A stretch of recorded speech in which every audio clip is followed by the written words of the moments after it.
servante de Dieu qui nous donne encore l'occasion de nous retrouver une seconde fois au travers de cette page Woman Impact. Amen. Amen, je suis ravie de vous revoir encore ce soir. Je suis vraiment ravie de vous revoir encore ce soir. Très, très ravie même. Et vraiment, ce soir, je sens qu'il y a des bonnes choses. Je sens que déjà la connexion là, je sens qu'il y a des bonnes choses qui sont là-bas. Gloire à Dieu. Je le sens. Donc, on va pas aller à quatre chemins, on va directement commencer. Vu aussi les petits retards qu'on a eu, on va commencer. Donc, je vous laisse la parole. Gloire à Jésus.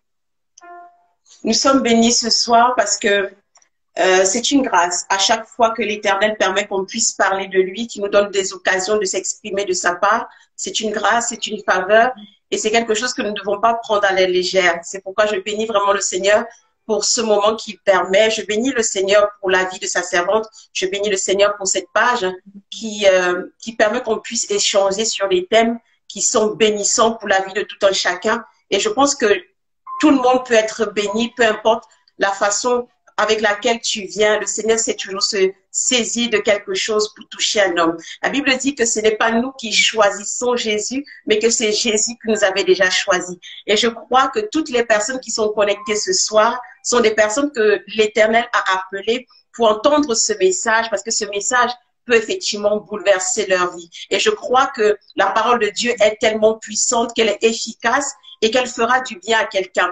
C'est pourquoi je bénis la vie de toutes les personnes qui sont connectées. N'hésitez pas, partagez le direct, prenez le temps de partager pendant que nous sommes encore dans les débuts pour que quelqu'un puisse saisir quelque chose de la parole de Dieu et en être béni, béni, béni. Partagez le direct à vos connaissances, à vos amis, à votre entourage. L'Éternel a besoin de parler à quelqu'un et précisément à une femme ce soir. Le thème que nous allons échanger ce soir est complètement pertinent. Parce que quand on voit la société actuelle, on a perdu beaucoup de repères. On a perdu notre identité. On ne sait plus qui on est parce que la société va tellement vite et il y a tellement d'informations à enregistrer que des fois, on est perdu. Donc, se poser la question de femme, qui es-tu? C'est de vouloir remettre les pendules à l'heure. C'est de vouloir un moment dire à une femme, arrête-toi, pose-toi les bonnes questions, fixe-toi les bonnes bases, pars sur le bon fondement et deviens qui tu es appelé à être. Alléluia. Femme, qui es-tu? C'est une question qui a besoin d'être posée. C'est pourquoi je bénis la servante de Dieu parce que je crois que c'est une réelle inspiration qu'elle a eue de Dieu. Et je veux aussi bénir la servante Ambroué qui était intervenue sur cette page sur la notion de l'identité. Parce que quand on parle de qui es-tu, c'est l'identité. Parce que si je viens te voir et que je te pose la question qui es-tu, c'est vraiment que je veux savoir d'où tu viens. Quelle est l'origine de ton nom? Quelle est l'origine de ta provenance? Quelle est l'origine de ta couleur de peau? Quelle est l'origine de ce que j'entends de toi, de cet accent que tu as, de cette façon de t'habiller, de cette façon d'être que tu as? C'est vraiment que j'ai besoin de savoir ton identité. J'ai besoin de savoir quelle est ton origine. Donc, c'est vraiment une occasion particulière pour qu'une femme sache quelle est son origine, d'où elle vient, qu'est-ce que le Seigneur l'appelle à faire et où est-ce que le Seigneur l'emmène. Alléluia. Donc, la portée de ce message est complètement, je vais dire, située dans son temps. C'est un message de la saison. C'est un message qui va bénir des femmes. Et je prie vraiment que les femmes ce soir soient ouvertes d'esprit, soient disposées à recevoir ce que l'Éternel a besoin de partager au travers de ces thèmes. Prenez le temps de partager.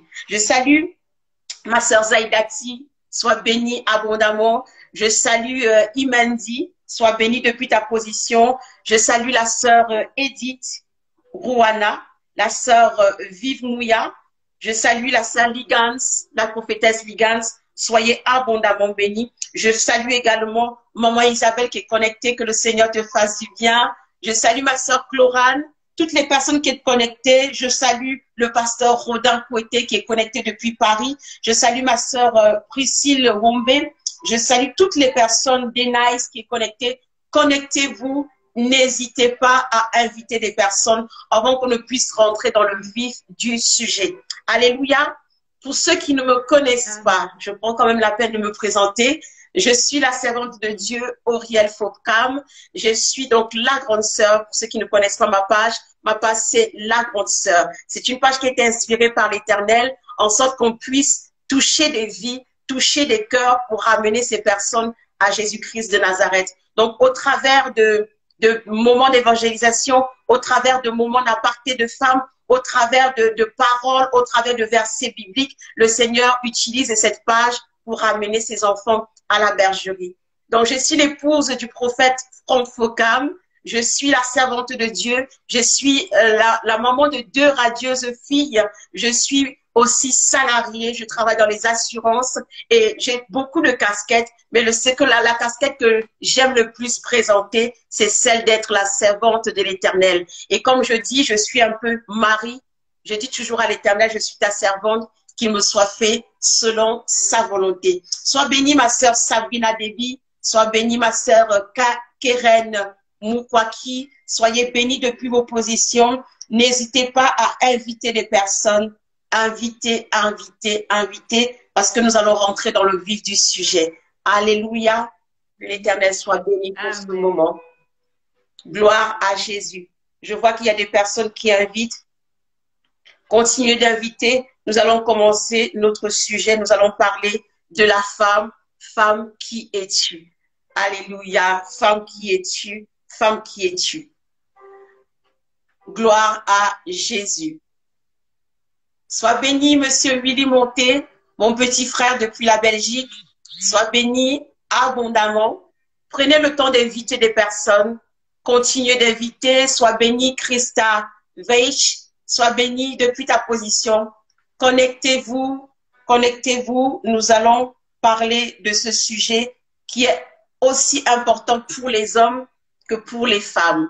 Une femme qui a compris ce sujet est bénie, et un homme qui a compris ce sujet, je pense qu'il ne verra plus la femme de la même façon. Il la considérera davantage et il comprendra qu'il a tout un intérêt à regarder cette femme avec le regard que Dieu a sur elle. Alléluia, alléluia. Donc, comme ça que je disais, partagez le live. Ne partagez pas qu'aux femmes. Alléluia. Partagez aussi aux hommes car ils ont besoin d'entendre ce qui sera dit. Amen. Les hommes aussi sont concernés. Les hommes aussi sont concernés. Vous faites bien de le rappeler. Ne partagez pas qu'aux femmes, mais partagez aussi aux hommes qui ont besoin d'entendre ce message. Gloire à Jésus. Le thème de ce soir, c'est « Femme, qui es-tu » Alléluia. Pour parler de ce thème, il est important de comprendre quelle est l'origine de la femme. D'où vient la femme? Cet être un peu étrange, cet être des fois bizarre, cet être qu'on ne comprend pas, cet être qu'on cherche à comprendre. Un être qui est capable de porter la vie en elle sans en être pour autant déstabilisé.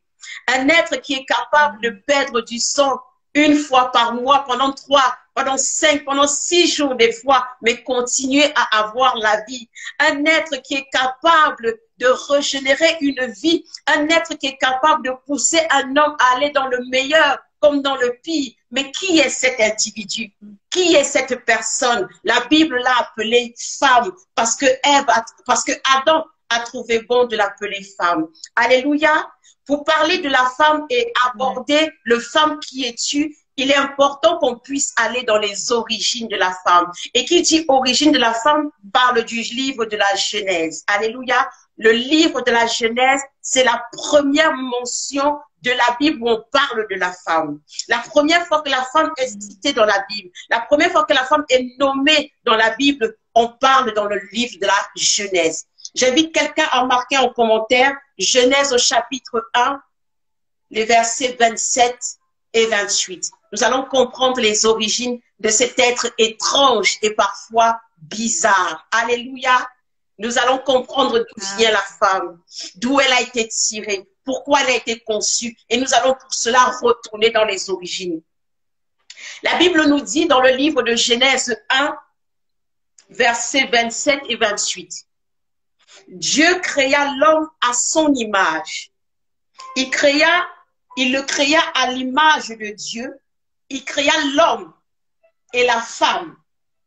Dieu les bénit et Dieu dit, soyez féconds, multipliez, remplissez la terre et l'assujettissez et dominez sur les poissons de la mer, sur les oiseaux du ciel et sur tout animal qui se meut sur la terre. Alléluia. La plupart du temps, quand ce verset est cité, on ne prend pas la peine de s'arrêter quand on lit ce verset. Alléluia. La Bible dit que Dieu a créé l'homme à son image. Dieu a créé la femme aux côtés de l'homme et Dieu les a bénis en sorte qu'ils soient féconds, en sorte qu'ils se multiplient, en sorte qu'ils assujettissent et dominent la terre. Ce qu'il faut comprendre dans ce verset, c'est que c'est l'association de l'homme et de la femme que Dieu a béni. Alléluia.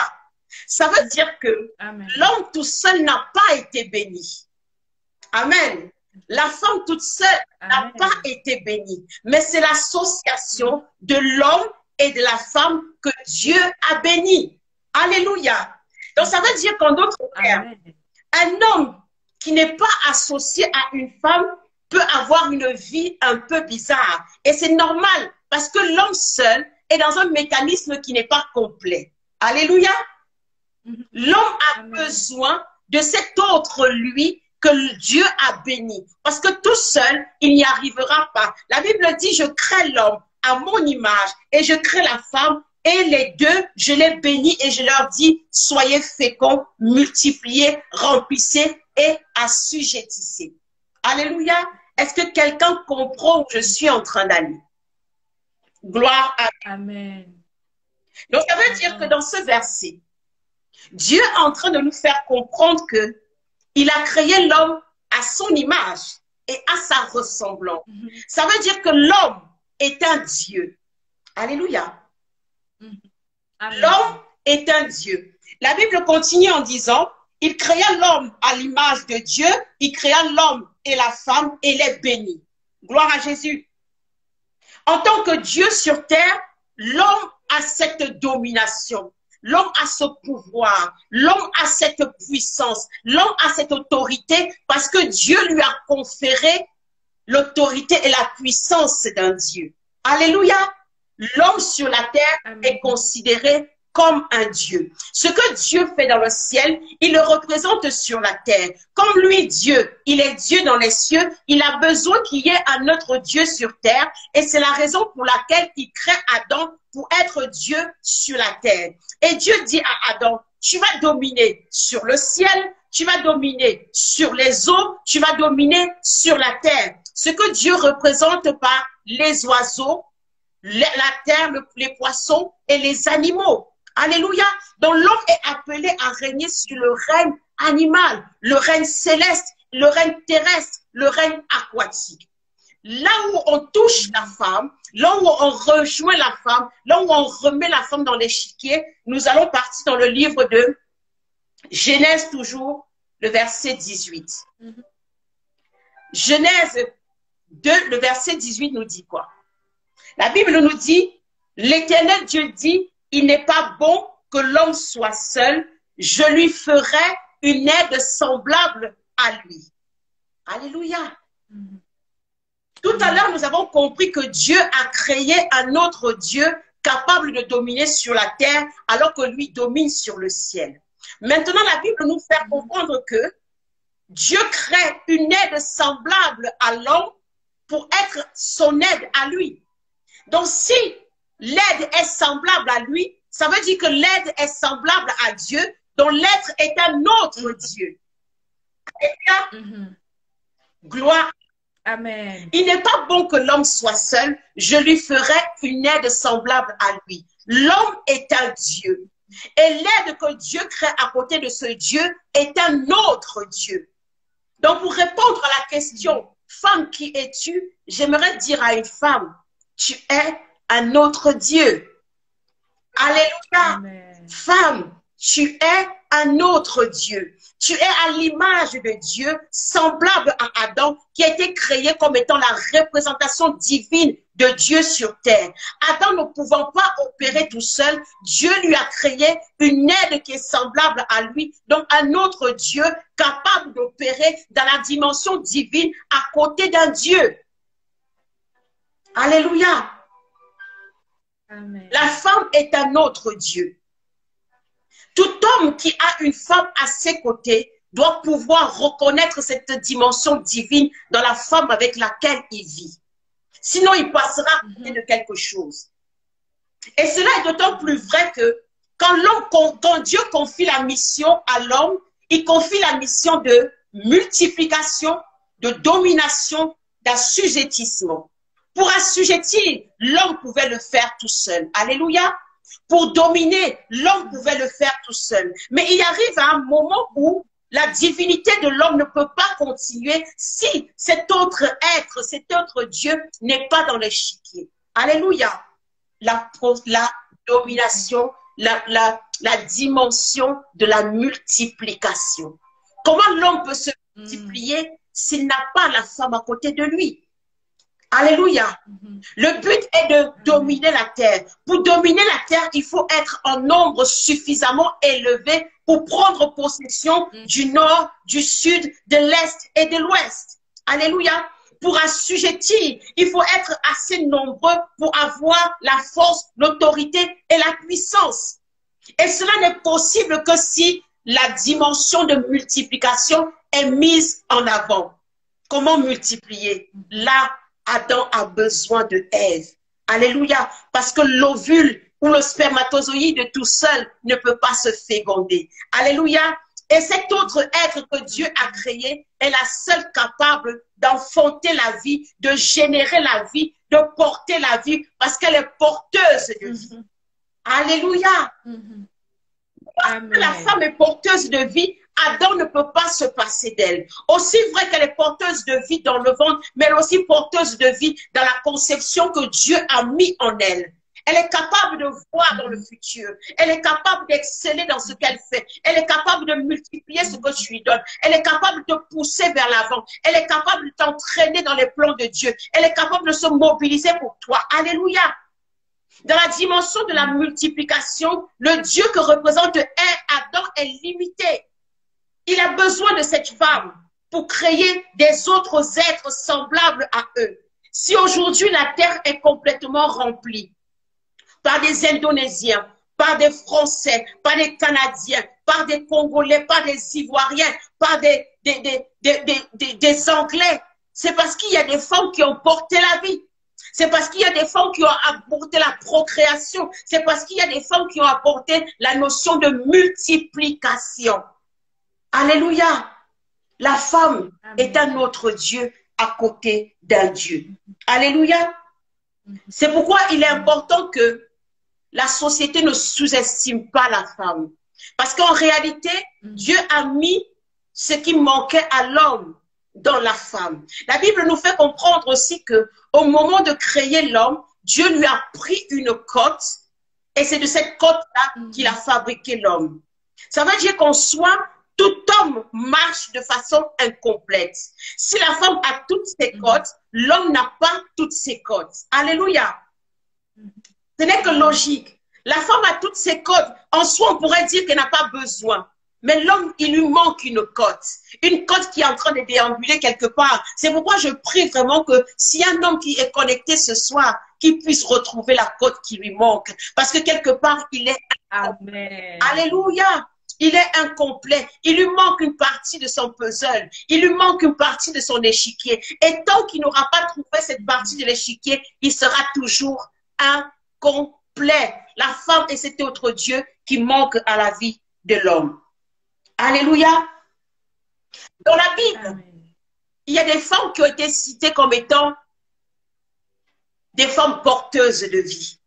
Parce qu'il ne faut pas qu'on oublie que la femme, étant cet autre Dieu à côté de l'homme, elle a un rôle principal.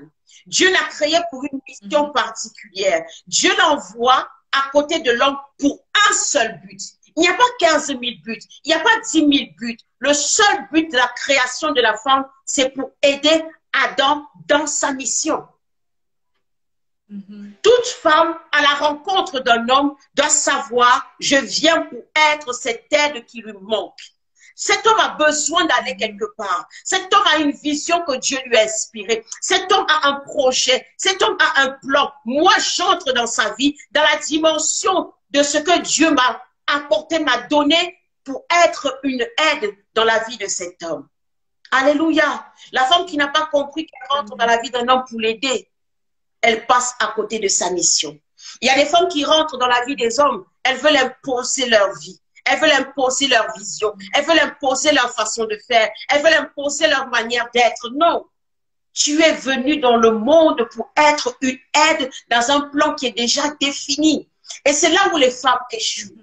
Parce qu'aujourd'hui, on nous a parlé d'émancipation. Aujourd'hui, on nous a parlé de féminisme. Aujourd'hui, on nous a parlé de prendre la première place. Aujourd'hui, on nous a parlé d'être au devant de la scène.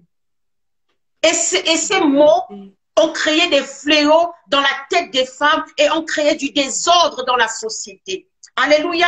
La femme maintenant ne veut plus être une aide, elle veut être celle qui est aidée. Elle veut prendre la place de l'homme, elle veut prendre les projets de l'homme, elle veut prendre le rôle principal dans la vie. Non. La femme est appelée à être une aide. Et j'aimerais rassurer une femme. Celui qui a besoin d'aide, c'est celui qui est faible. Alléluia. Celui qui a besoin d'aide, c'est celui qui est faible. C'est parce que Adam était faible. C'est parce que Adam n'y arrivait pas que Dieu a créé une aide. Si tu arrives, tu n'as pas besoin d'aide. Alléluia. Donc, la société s'est transformée comme un autre serpent pour venir dire à Adam, à Ève, est-ce que Dieu t'a réellement dit? Le féminisme, c'est un autre serpent. Parce qu'il vient détourner la forme de son but principal. Le féminisme, c'est un autre serpent, parce qu'il vient encore tendre un autre fruit à la femme. Le féminisme, c'est un autre serpent, parce qu'il vient encore détourner la forme de son but principal. Le serpent a dit à Ève, si tu manges de fruits de l'arbre de la vie et de la mort, tu seras comme Dieu. Mais en réalité, Ève était déjà un Dieu. Alléluia. Ève était déjà un Dieu. Donc quand le féminisme vient te dire, non, n'accepte pas de te faire marcher dessus. Non, n'accepte pas d'être en second plan. Non, n'accepte pas ceci, cela. Le féminisme vient encore te mentir. Parce qu'en réalité, même si tu es derrière l'homme, en réalité, tu es celle qui est devant, mais d'une autre façon. Alléluia. La femme est celle qui conseille l'homme. Quand un homme est capable d'avoir des idées, quand un homme est capable d'être reposé, quand un homme est capable d'être épanoui, c'est parce qu'il y a une femme qui lui donne ses dispositions. Donc c'est toi qui es le moteur de la vie de cet homme. Si le féminisme vient te dire de faire des choses des ci et des autres pour être, tu n'as pas besoin de faire parce qu'en réalité, tu es déjà. Alléluia. Tu es un autre Dieu. Tu n'as pas besoin de plus pour manifester ta divinité. Tu n'as pas besoin de féminisme pour manifester ta divinité. Tu n'as pas besoin qu'on te prêche de midi à 1h pour manifester ta divinité. Parce que tu es déjà, depuis la création, depuis le livre de la Genèse, appelé Dieu à côté d'un autre Dieu. Alléluia. Il y a une telle puissance dans la femme que Dieu seul sait. Parce que la Bible ne nous dit jamais ce qui s'est passé lorsque Adam dormait. Lui seul sait ce qu'il a discuté avec la femme. Lui seul sait ce qu'il a dit à la femme. Lui seul sait les secrets qu'il partage avec la femme. Parce que quand Adam s'est levé, Ève était déjà là. Mais il y a un secret qui existe entre Dieu et la femme. Et Dieu seul sait. Alléluia. Donc j'aimerais rassurer une femme. Tu as de la valeur. Tu as du poids aux yeux de Dieu.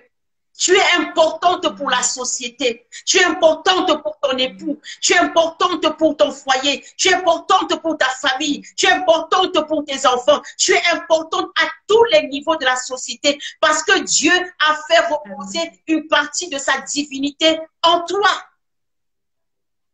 La société a beaucoup dévalorisé la femme. Et parce qu'on a dévalorisé la femme, elle s'est laissée apitoyée par des mécanismes qui sont faux. La femme s'est laissée séduire une deuxième fois. Non, femme, tu es un autre Dieu et que personne ne te dise le contraire.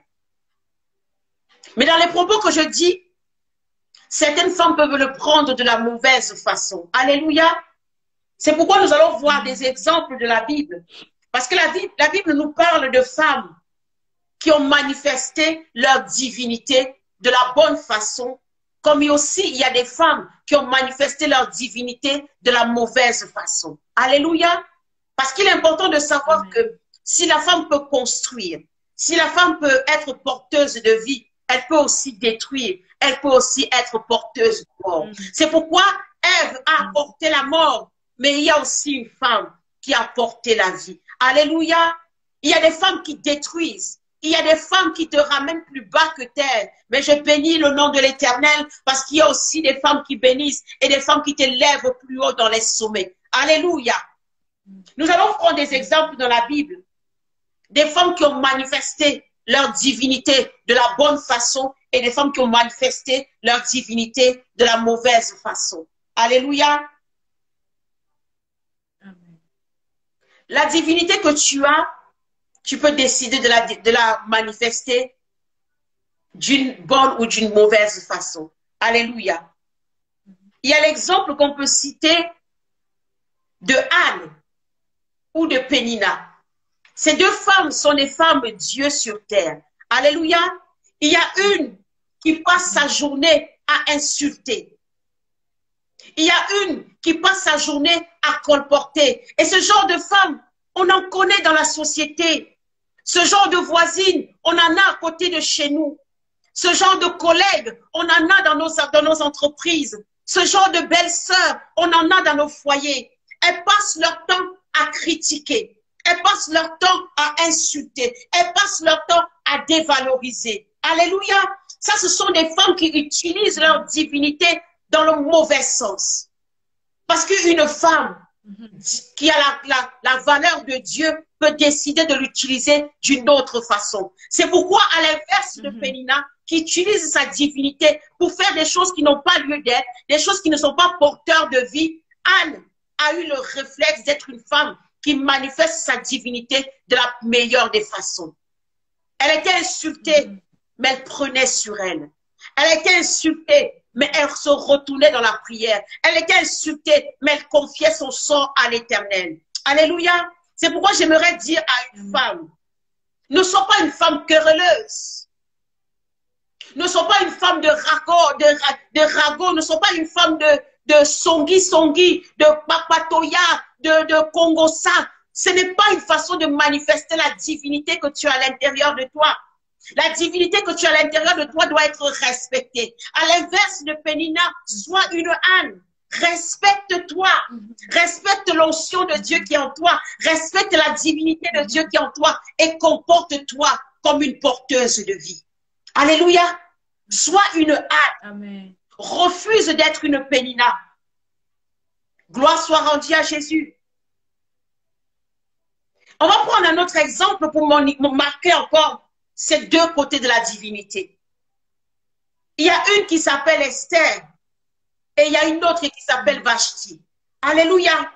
Il y a une qui n'a pas pu manifester la soumission face à son époux. Devant des convives, son époux réclame sa présence. Elle s'en fout. Elle le jette de côté avec négligence et mépris. Alléluia. Une femme qui a reçu la divinité sait honorer l'autre Dieu pour lequel elle est sur terre. Une femme qui sait honorer sa divinité, sait reconnaître sa place auprès de l'homme que Dieu a mis à ses côtés. C'est dans ceci que Esther a manifesté la divinité du bon sens. Alléluia. La Bible nous dit que lorsqu'il fallait aller dans la présence du roi, Esther avait même peur parce qu'elle dit, il ne m'est pas autorisé d'aller dans la présence du roi sans demander son autorisation. Elle savait où était sa place. Elle savait ce qu'elle était capable de faire. Elle savait ce qu'elle pouvait faire. Elle savait ce qu'elle avait le droit de faire. Elle se mettait à sa place. Elle montait un caractère de soumission. Soumise à son époux roi. Soumise à son rang de femme, d'épouse, de reine à côté du roi. Elle a manifesté sa divinité avec sagesse et intelligence. Et Dieu nous dit dans la Bible qu'elle a été porteuse de vie. Parce que grâce à elle, grâce à son comportement, elle a pu sauver le peuple d'Israël. Et à l'inverse, Vashti qui n'a pas su manifester la divinité du bon côté a été expulsée des salons royaux. Elle a été expulsée, elle et sa famille, des salons royaux. La divinité, tu peux l'exercer de deux façons. Alléluia. Amen. Nous avons aussi encore deux caractères de la divinité. Nous allons prendre l'exemple de Sarah et de Agar. Alléluia. Sarah, tout le monde sait, c'est la femme de la promesse. Sarah, depuis le départ, Dieu lui avait donné d'être celle-là qui allait porter Isaac. Sarah, dès le départ, était celle qui était appelée à être la mère des générations et de la postérité qui sortirait d'Abraham. Sarah était la femme que Dieu avait promis, prévue dans le plan d'Abraham. Sarah, c'est la reine. Sarah, c'est la mère. Sarah, c'est l'épouse. Sarah, c'est l'exemple. Sarah, c'est le modèle de la divinité exercée dans le bon sens. Agar, qu'est-ce qu'on peut dire d'Agar? Agar, c'est la femme de la compromission. La femme qui arrive dans le plan de Dieu alors qu'elle n'est pas prévue. La femme qui arrive alors que quelque chose est déjà fait. La compromission. Ne soyons pas des femmes de compromission. Il y a des femmes qui vont chercher des hommes dans les foyers. Tu es la femme de la compromission. S'il a été marié avec cette femme, respecte le foyer de cet homme. Ne sois pas une femme de la compromission. Alléluia. Gloire à Jésus. Amen. En allant être la femme de la compromission, tu perds d'être la femme de la promesse dans un foyer où tu seras respectée. Ne sois pas une Agar dans la maison d'une autre épouse. Ne sois pas une Agar dans une maison où Sarah habite déjà. Ne sois pas une Agar dans un foyer qui est déjà constitué. Va chercher une place pour toi. Tu seras une Sarah respectée, honorée, reconnue, célébrée. Alléluia. Amen. La divinité de la femme. Es-tu une Sarah ou es-tu une Agar? Une femme de la promesse ou une femme de la compromission? Alléluia. La société actuelle, Amen. il y a beaucoup de femmes de compromission. Premier bureau, première femme de la compromission. Deuxième bureau, deuxième femme de la compromission. Troisième bureau, troisième femme de la compromission. Dieu ne vous reconnaît pas. Dieu ne vous reconnaît pas. Dieu ne reconnaît que celle que ce monsieur a présentée, officialisée et légalisée. Donc, si tu es dans ce genre de situation, sors de là et cherche dans le foyer où tu seras la femme de la promesse. Alléluia. J'aimerais vraiment qu'une femme puisse exercer sa divinité de la meilleure des façons. Il y a aussi un autre couple, le couple Marie et Marthe. Il y a une femme qui a choisi d'exercer sa divinité assise au pied de l'Éternel, dans la présence de Dieu, au pied du trône de grâce, à recevoir de Dieu, à recevoir du Saint des Saints, à recevoir les révélations de l'Éternel. Elle a choisi cette part. Mais d'un autre côté, il y a cette autre femme, Marthe, qui a choisi d'être dans la distraction, faire des choses de peu de valeur, faire des choses qui n'ont pas d'importance, faire des choses qui la perturbent plutôt qu'autre chose. Femme, choisis toujours la bonne part. Ne sois pas une Marthe, occupée à faire des choses qui ne t'apportent rien, occupée à aller bavarder chez la voisine, occupée à aller t'occuper des choses qui ne te regardent pas, occupée à faire la vaisselle alors qu'il y a des autres choses à prendre. Sois une femme qui est dans la position de Marie. Elle s'assoit, elle écoute avant de se lever et quand elle se lève avec autorité et vie. C'est pourquoi la Bible dit que cette Marie, c'est cette Marie qui avait oint d'huile les cheveux de Jésus. Alléluia. Parce qu'elle était assise au pied de Dieu. Elle avait des révélations que Marthe ne pouvait pas avoir. Parce qu'elle était assise au pied de Dieu, elle avait des comportements que Marthe ne pouvait pas avoir. Femme, sois de celles-là qui écoutent. Sois de celles-là qui observent. Sois de celles-là qui apprennent. Sois de celles-là qui se remplissent avant de se lever. Et quand elle se lève efficacement. Alléluia. Voilà des exemples que j'ai pu prendre pour étayer mon propos. Mais l'exemple le plus fort, c'est celui-là. Tu es Ève ou tu es Marie. Parce qu'il y a une qui a porté la mort. Il y a une qui a fait en sorte que nous soyons chassés du jardin d'Éden. Il y a une qui a apporté la compromission dans le plan de Dieu. Il y a une qui a déchiré notre paradis qu'on avait. Il y a une qui nous a sortis de l'Éden merveilleux et qui nous a amenés à la vie de la terre, une vie difficile, une vie de misère. Mais je bénis l'Éternel parce qu'il y a une aussi qui, dans son sein, a apporté la vie. Elle s'appelle Marie. Si une a apporté la mort, une au travers de son sein a apporté la vie. Cette femme s'est soumise à l'Éternel. Cette femme a béni le nom de Dieu. Elle disait à Dieu, je suis peut-être mariée, je suis peut-être fiancée, je n'ai pas encore connu mon mari, mais tu m'appelles à apporter un enfant dans mon ventre. Que dira Israël? Que diront les voisins de dire que je suis fiancée? Je n'ai même pas encore connu mon mari, mais je suis déjà enceinte. Imaginez le regard qu'elle aurait pu avoir de la société. Elle aurait été méprisée, elle aurait été rejetée. Mais ce qu'elle a su répondre à l'Éternel, je suis ta servante, qu'il me soit fait selon ta volonté. Elle a su se soumettre à Dieu. Et par sa soumission, elle a apporté la vie. Aujourd'hui, si toi et moi nous sommes là, c'est parce qu'il y a une femme qui a porté Christ dans ses entrailles. C'est parce qu'il y a une femme qui a abandonné sa vie pour porter la vie en elle. C'est une femme qui fuyait de ville en ville. C'est une femme qui a connu le martyre. Elle a porté un enfant qu'elle a vu cloué à la croix. Elle a porté un enfant qu'elle a vu aller de ville en ville, étant pourchassée, maltraitée, insultée, mais elle a toujours accepté d'être à ses côtés parce qu'elle savait que celui-là était celui qui allait apporter la vie à toute la nation, à toute la terre entière. C'était l'homme que Dieu avait promis depuis le livre d'Ésaïe qu'il reviendra pour sauver le peuple d'Israël. Et cette femme, c'est Marie. C'est pourquoi je prie vraiment que la divinité que tu es, que tu puisses l'exercer de la meilleure des façons. Que tu sois une Anne, que tu sois une Marie, que tu sois une Sarah, que tu sois une Marie, mère de Jésus. Voilà les femmes qu'il faut que tu sois. Voilà les femmes que tu dois représenter. Je refuse de toi que tu sois une Pénina. Je refuse de toi que tu sois une Agar. Je refuse de toi que tu sois une Marthe. Je refuse de toi que tu sois une Ève. Alors à la question de savoir, femme, qui es-tu? Ce soir, je suis venue te dire, tu es un autre Dieu. Alléluia.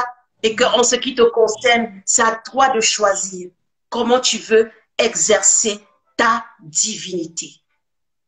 Gloire à Jésus.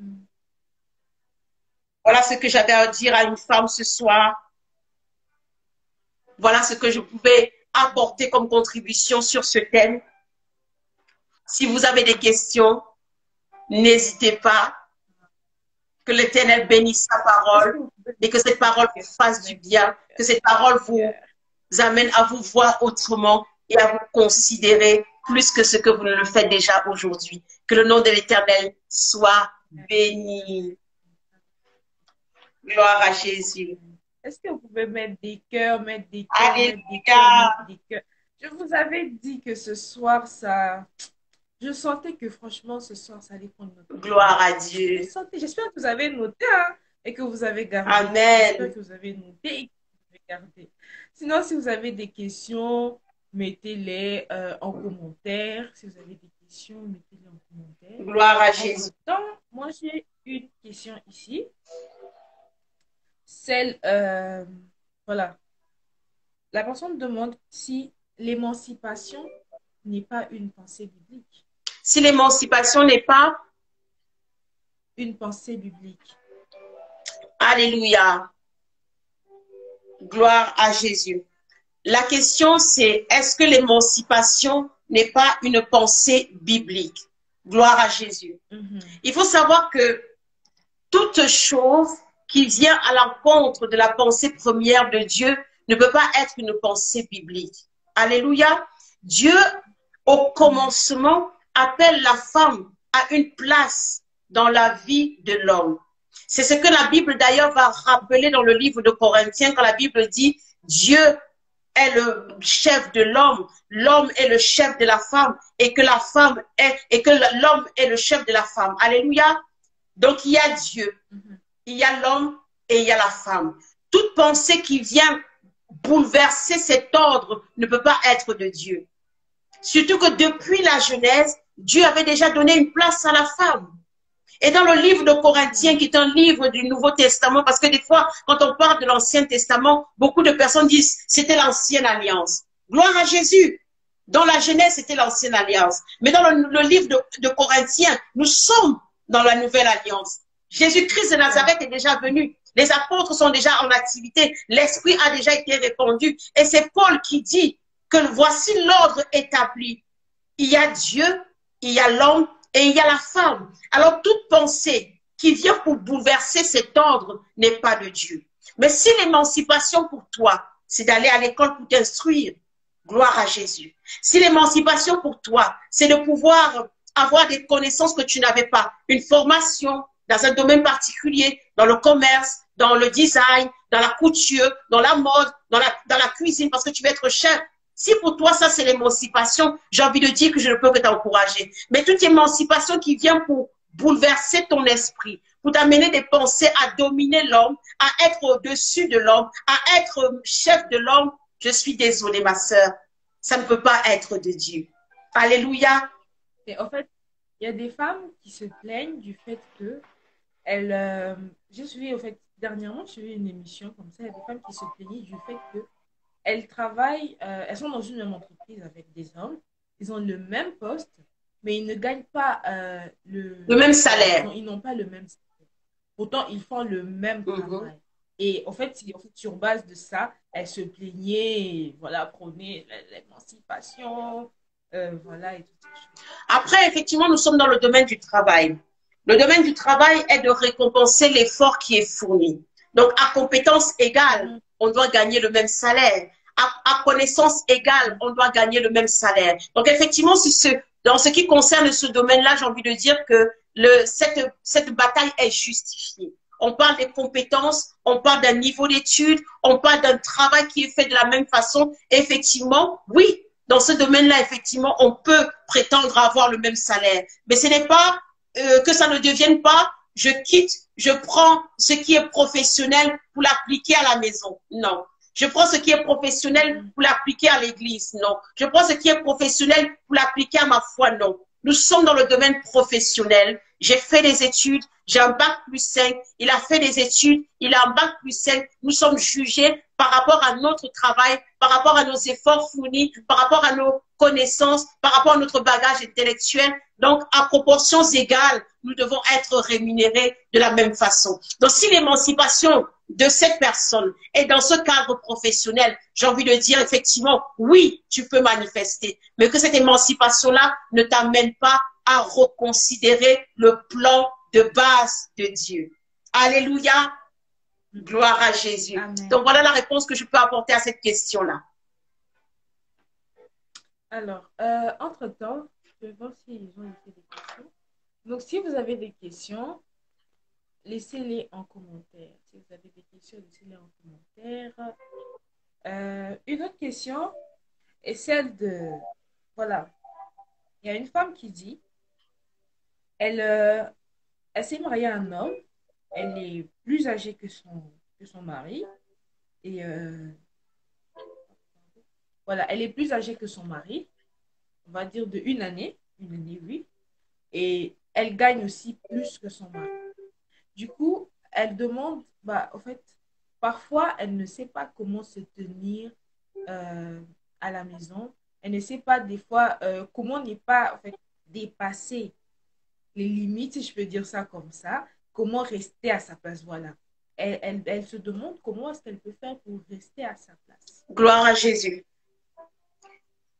Alors, cette femme, peu importe l'âge qu'elle a, peu importe la taille qu'elle a, peu importe le bagage intellectuel qu'elle a, peu importe le salaire qu'elle a, peu importe le réseau qu'elle peut avoir, peu importe, j'ai envie de dire, peu importe ce qu'elle peut avoir. À partir du moment où elle a un époux, elle est l'aide de cet homme. Elle lui est soumise. Alléluia. Ce n'est pas parce que tu es plus grande de taille que lui que tu vas le dominer. Ce n'est pas parce que tu gagnes plus de salaire que lui que tu vas le dominer. Ce n'est pas parce que tu es plus âgé que lui que tu vas le dominer. Dieu a établi les choses ainsi, Chet. C'est l'homme qui est le chef de la femme.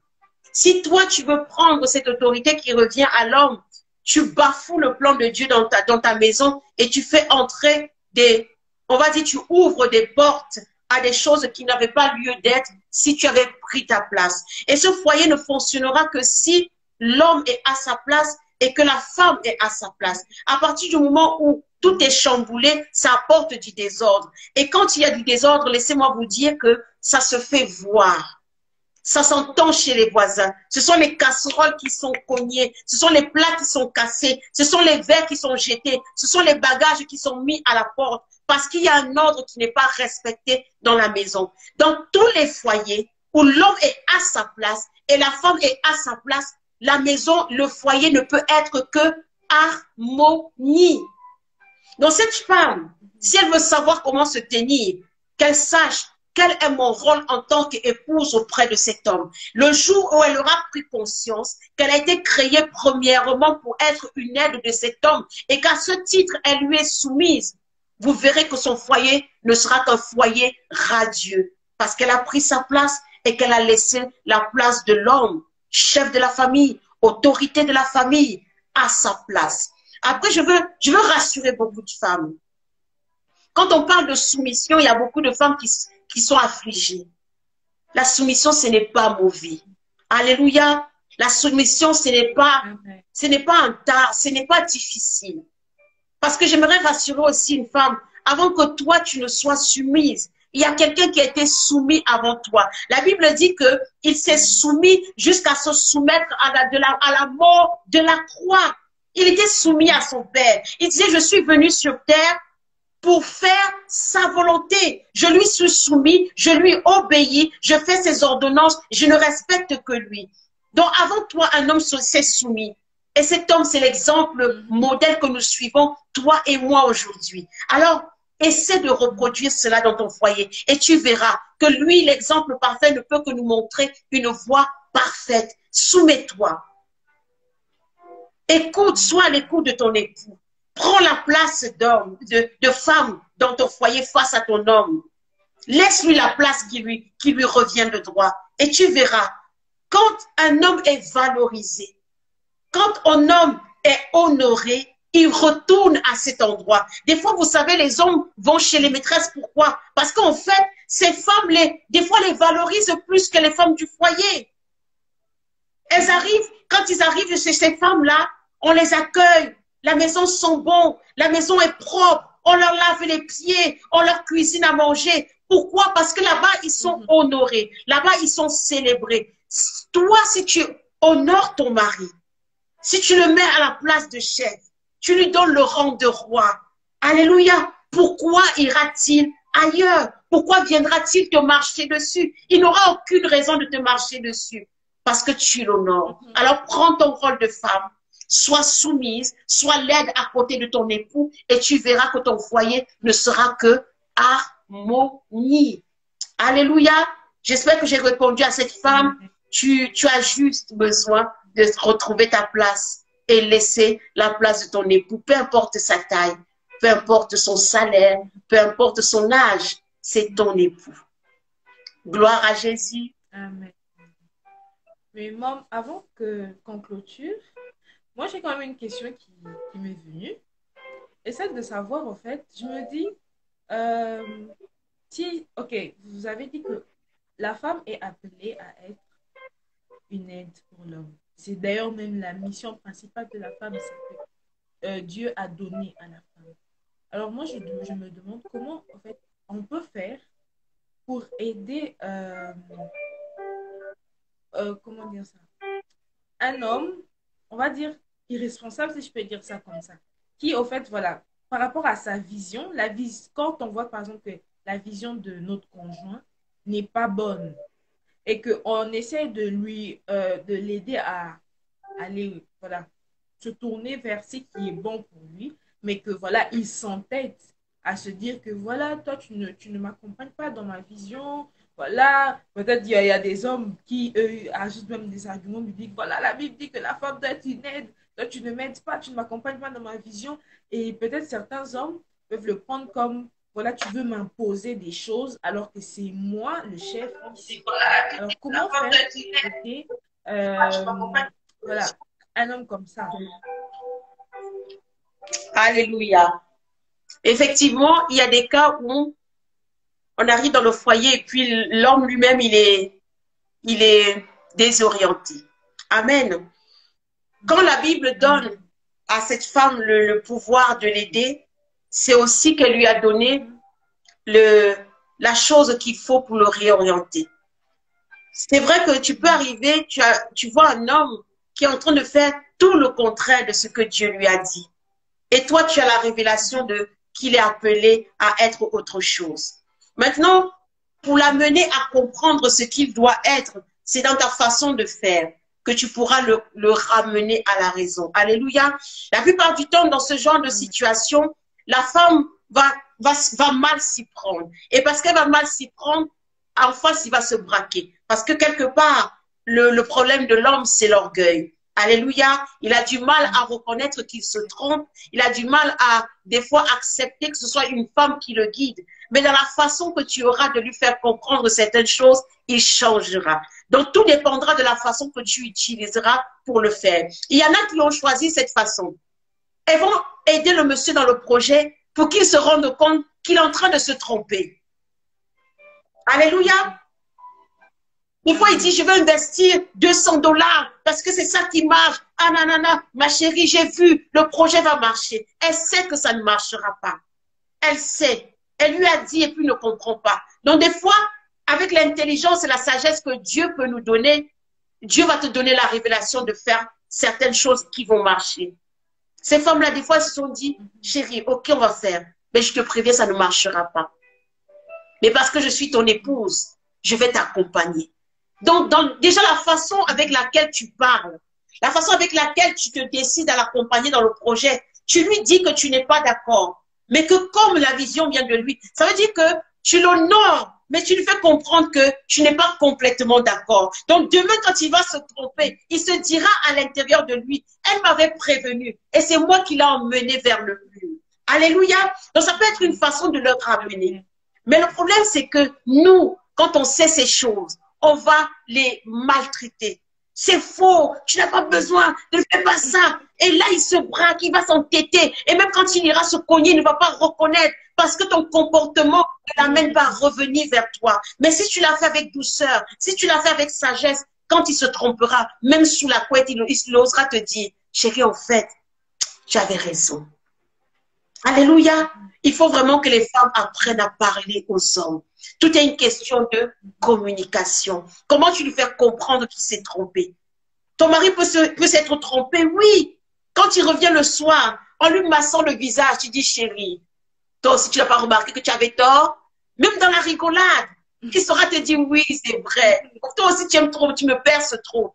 Mais si tu es en la colère, avec la rancune, avec les comportements, non. Il ne te dira jamais. Parce que là, tu as fixé un tranché. Il se retrouve en guerre. Et en guerre, tout le monde se défend. Alléluia. Exactement. Tout sera dans la façon de lui dire. Tout sera dans la façon de lui faire comprendre le message. Tout sera dans la façon. Et tu peux, c'est une façon de faire, l'amener à comprendre, à l'accompagnant jusqu'au bout. Pour dire, il y a des fois, tu dis à un enfant, la route là ne mène nulle part. Si maman ça mène, là ça ne mène nulle part. Si maman ça mène, ok chérie, allons. Vous allez marcher. Vous arrivez, vous allez voir le mur. Tu as dit chérie, tu vois, je t'avais dit qu'il n'y avait pas d'issue. Là, il n'aura pas d'autre choix que de dire, en réalité, tu avais raison. Tout sera dans la façon qu'on a de le dire. Des fois, c'est difficile parce qu'on sait qu'on a raison et qu'il veut s'entêter quand même. Prenons sur nous. Dosons dans notre cœur. C'est-à-dire, aplatissons ça dans le cœur, mais sortons ça avec le sourire et avec beaucoup d'amour. Parce que finalement, ils sont peut-être comme ils sont, mais on les aime beaucoup. Alléluia. Mais disons-le avec amour et avec manière. Et quand si tu n'as pas trouvé la façon, demande à l'Éternel. Seigneur, tu sais que ce n'est pas ce à quoi tu l'as appelé. Tu sais que ce n'est pas dans cette affaire qu'il doit investir. Tu sais. Donne-moi la sagesse et l'intelligence, ou touche son cœur pour qu'il revienne à de bonnes considérations. Dieu est aussi là pour ça. Là où nous sommes limités, le Dieu au-dessus de tous les dieux que nous sommes est capable de nous révéler ces solutions-là. Alléluia. Ayons confiance en l'Éternel qui ne nous abandonne pas. Gloire à Jésus. Amen. Amen. Donc, on retient que, voilà, le message, en fait, on a le message, mais juste comment le communiquer. Alléluia. Voilà, la communication est très importante. La façon de donner Amen. le message est très, très importante. C'est ça. Bon, c'est ça. On est à la fin de notre live. Oui. Donc, moi, avant que tu puisses partir, tu vas faire une prière pour nous, pour nous recommander en tes mains. Amen. Alléluia. C'est moi qui dois prier? Amen. Ah, oui, j'ai dit tu vas faire. J'avais pas croire à Jésus. En tout cas, soyez abondamment bénis, vous qui avez écouté donc le direct de ce soir. Si vous avez des questions, d'autres questions, n'hésitez pas à poser donc par message en inbox à ma sœur sur la page Woman Impact. Abonnez-vous aussi à sa page, partagez sa page parce que le Seigneur fait beaucoup de choses au travers d'elle. Ça a été une belle rencontre après confinement et Dieu merci, on continue de cheminer ensemble. Comme quoi, le confinement forcément n'a pas été une mauvaise chose. Alléluia. Et je prie vraiment pour toutes les personnes qui sont connectées. Si vous avez d'autres préoccupations, vous pouvez aussi me retrouver sur ma page, La Grande Sœur. Ce sera avec plaisir que je prendrai donc le temps d'échanger avec vous et de partager le peu de choses que l'Éternel a mis en nous. Éternel Dieu Tout-Puissant, que ton nom soit béni, que ton nom soit célébré. Toi, le Dieu de mon onction, le Dieu de mon appel, le Dieu que nous célébrons, le Dieu qui nous a délivrés de la puissance et des ténèbres pour nous amener à son admirable lumière, nous te disons merci. Merci parce que tu nous as parlé ce soir. Merci parce que tu as éclairé le cœur d'une femme et surtout d'un homme. Une femme pour qu'elle comprenne qu'elle a un rôle principal à jouer et un homme pour qu'il comprenne qu'il ne faut pas qu'il néglige cet autre Dieu avec qui Dieu l'a béni, dont Dieu a béni l'association des deux. Oui, Père éternel, l'homme et la femme sont appelés à cheminer ensemble dans une main d'association. C'est pourquoi je prie, Seigneur mon Dieu, mon roi, que toutes les femmes qui sont connectées à ce moment, c'est non pas trouver cet autre Dieu avec qui cheminer, Père, que tu le diriges vers elles au nom puissant de Jésus. Et que ces hommes qui se sont connectés ce soir, qu'ils reçoivent la révélation de l'Éternel pour savoir où est la côte, Père éternel, de leur destinée, en sorte qu'ils puissent accomplir, Seigneur mon Dieu, mon roi, les plans merveilleux que tu avais pour eux et que tu as préparés d'avance dans le nom de Jésus.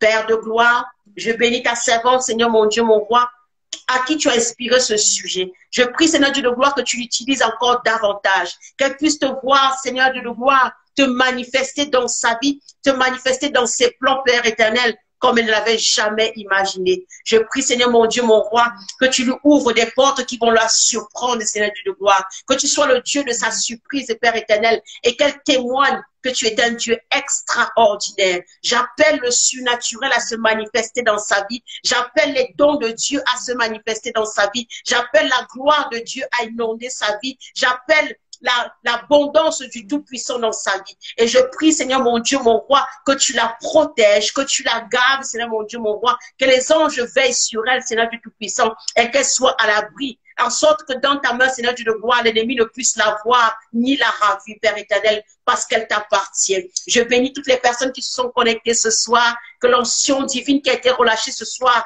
puisse produire du fruit dans leur vie au nom de Jésus-Christ de Nazareth et qu'ils soient, Père éternel, à leur tour, messagers de cette nouvelle, messagers que les femmes sont des personnes avec qui il faut compter, messagers que les femmes sont des dieux envoyés sur terre par Dieu et que les femmes, Père éternel, sont des êtres de valeur, des êtres chers, des êtres qui ont du prix à tes yeux. Je bénis ton Saint-Nom pour ce moment précieux. Je nous recommande entre tes mains, Seigneur mon Dieu, mon roi. Je recommande notre semaine. Toi qui seras le Dieu de notre lundi jusqu'au dimanche, sois abondamment béni. Dans le nom de Jésus-Christ de Nazareth que j'ai ainsi prié et que je dis Amen.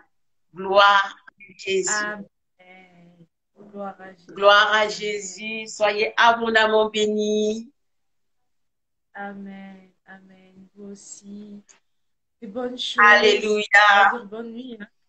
Gloire à On vous aime très fort. De gros bisous. Bye. Shalom.